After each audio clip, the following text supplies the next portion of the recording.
Our guinea babies are due possibly tomorrow morning, and so I've been working diligently to try to create a brooder that works in the winter time.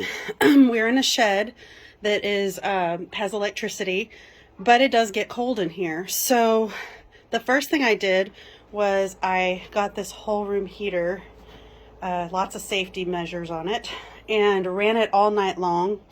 And unfortunately, not only was it still too cold in here, but the water was ice cold. And the thing about Guinea Keets is you can have this wonderful radiant heater for them to get under, but if they go and drink cold water, they will die. So I had to figure a way to warm the water. So I tried different things. Oh my goodness, so many different things. And I ended up with this. This is actually the same plate we use on our ducks and adult guineas. It's a plastic round heating plate that is completely covered in polyurethane. It's very safe. The heating element will only get warm. It does not get hot, and it does have a shut off if it were to get hot. So it's safe for me to put these on here. And the reason I have to do that is they will break their legs if they step on anything slippery. They're just so fragile. And when you see them tomorrow, you'll remember how tiny they are. They're very fragile, so I have to do everything I can to keep them from dying or breaking their legs. So I ran that all night long. The water came out perfect. It never felt too hot, so that solved that problem. So they have the warm water, they have the radiant heater they can go underneath. That's a fire safe thing because it's a radiant heat. They have to get up close to the plate to get warm so it won't set anything on fire. So anyway, got that solved, but it's still too cold in here. It dropped into the 20s, and my thermometer said it was 40 in here. So them just walking from their heater to the water, they could die from getting too cold. I have this cool device here.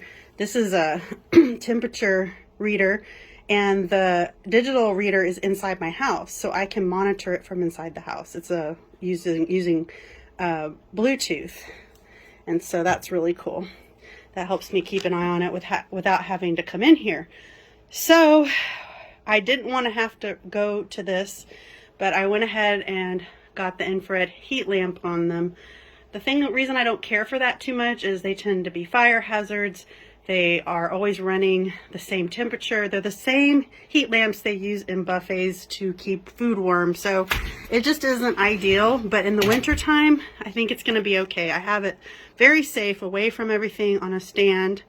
So I ran this all night long, and I went ahead and turned the heater off, and it still was too cold in here. So tonight I'm going to run both. I had both running this afternoon, and it got up to 78, so I went ahead and turned the infrared off, and I'm just going to leave the heater, and as soon as the temps drop tonight, I'll put that back on. And then I'm hoping so much that tomorrow morning it'll be the perfect temperature for them no matter how cold it gets. And if they happen to come tomorrow morning, it just has to work. But anyway, I hope anyone out there trying to raise baby guineas in the cold, I hope this is helpful to you, and I will be sure to get lots of video of the babies when I get them, maybe tomorrow or Thursday. Here they are. All 20 of them made it. We have one right here that is struggling. I don't know. I hope she makes it. Been trying to help her. But all the others look really good. It's just exhausting trying to teach them to drink their water. I've been working on it for an hour trying to get them to learn to get their water. I did figure out that I had to use the smallest water. I had a bigger one in here just because there was 20 of them. I figured I needed it, but they couldn't reach it. So here's our smallest one, and I put some shelf liner on that heating plate. That way they won't get shavings in the water and they won't slip on that plate. They seem pretty happy. It's about 60 degrees in the shed, and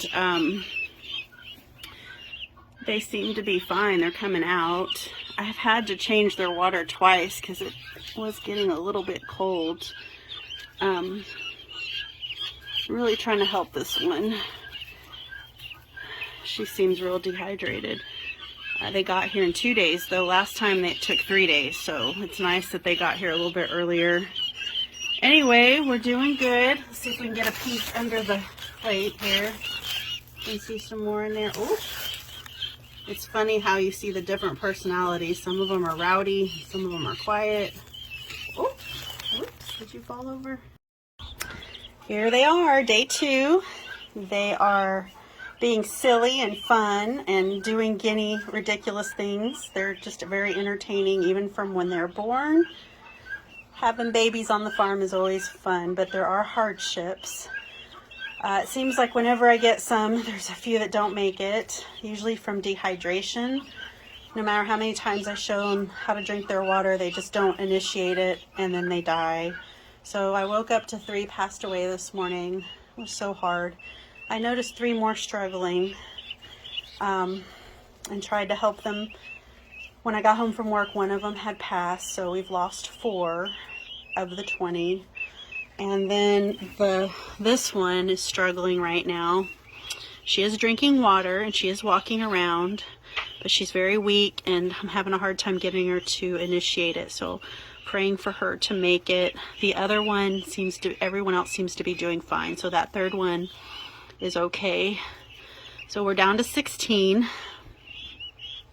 Praying for this baby to make it. She's not looking too good, but I'm not going to give up.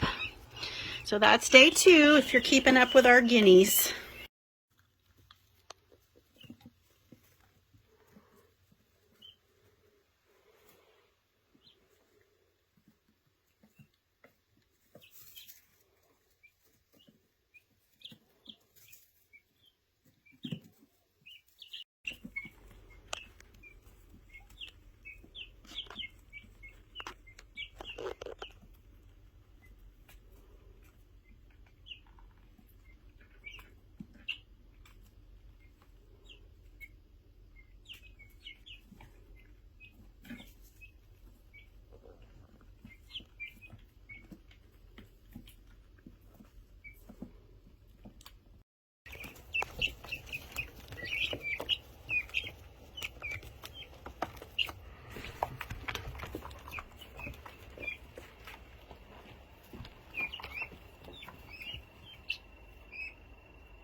So now they're in the halfway house. It took them a little while to get used to the move, but they're doing good now. So they'll be 7 weeks old on Monday in 2 days. And then we will let them start going out there in another week when they're fully feathered. Guys are tough. These are our first babies that we've raised in the winter time. We've learned a lot. We lost half of them, but these guys are strong. They even made it through the Arctic cold front that came in a couple weeks ago. They are just troopers. They will stay here until they are fully grown, and then we will probably have to divide them up so that both of the adult coops do not have too many boys, an even amount of girls and boys. There's our update.